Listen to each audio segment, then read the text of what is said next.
most of the time they'll try and pick the ball up in the air, and that's not what you're trying to do. You let the club bounce against the ground. That is a great statement right there for senior golfers. Think about pushing the ball through the line versus scooping the ball.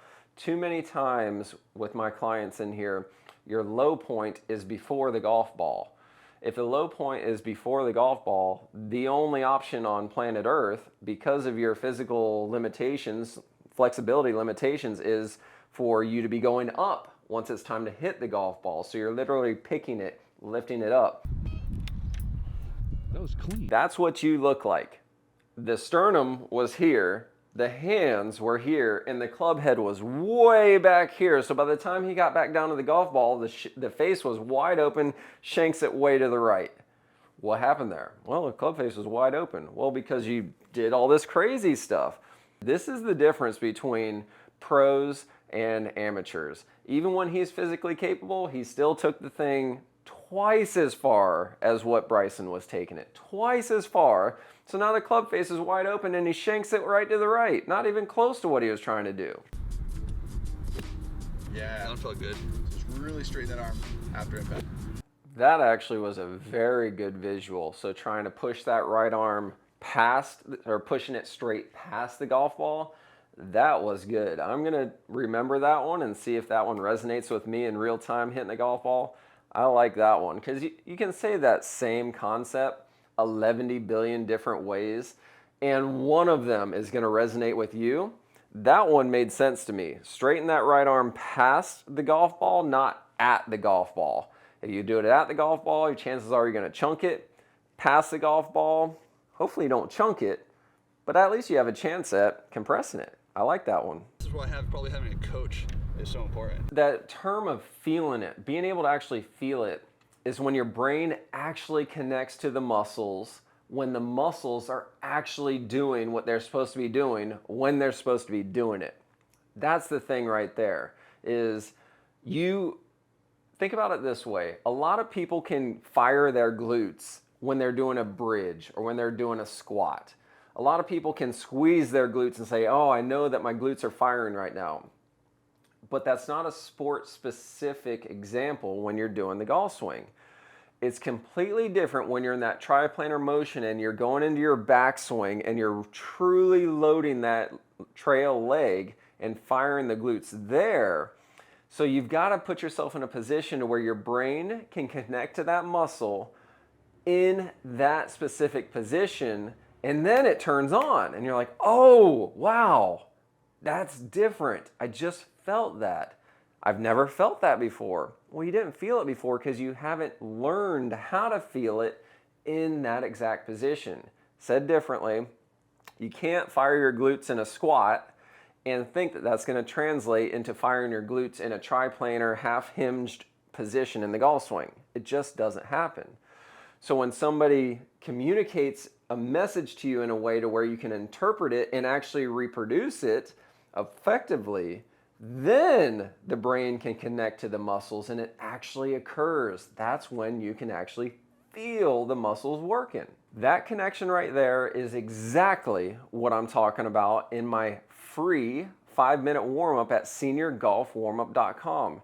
So this is a perfect example. All of this stuff, you're not going to be able to do any of this stuff near as good as if you are able to really move your thoracic spine. That's getting your sternum moving. Really load those glutes and core firing. So seniorgolfwarmup.com, I got a free 5-minute video where it's taking you through very simple motions so that you can actually execute what Bryson's talking about right here. You can't show up stiff and cold and think that you're going to be able to do this. seniorgolfwarmup.com, free 5-minute video. Do it right on the driving range. You won't feel embarrassed doing it. It's awesome. Over exaggerate the heck out of it. So I was like, all right, I'm gonna make a divot here. Look at all the dirt that's showing right now. So I would love to know how much time they cut out from that last scene to this scene, because look at all the dirt that's there now. Let's see if we can do this. He just figured it out. He just figured it out. He just figured it out. What was that, 30 swings? I mean, he's got a shovel over there. We go from this amount of dirt showing, this amount of dirt showing.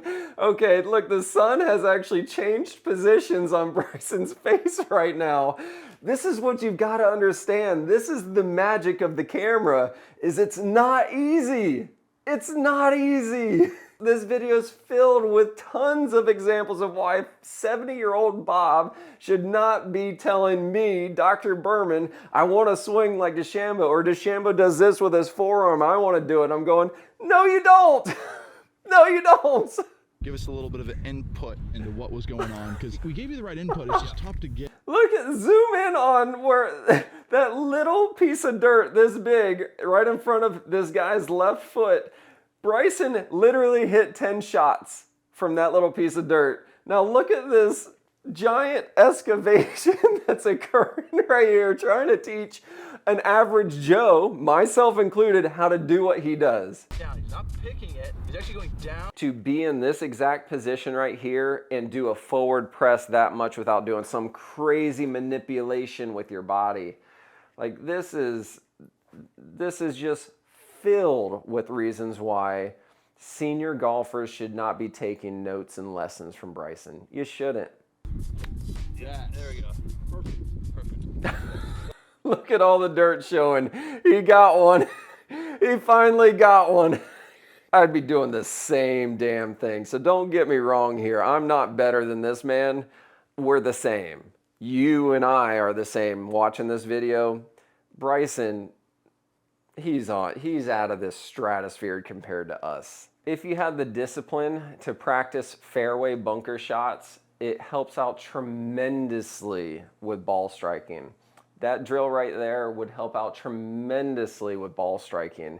It's one of the greatest drills you could possibly do to improve ball striking, especially with irons, is exactly what they did right there. So that's probably one of the best drills that we amateurs can take from this whole entire 14-minute video, is that last one right there.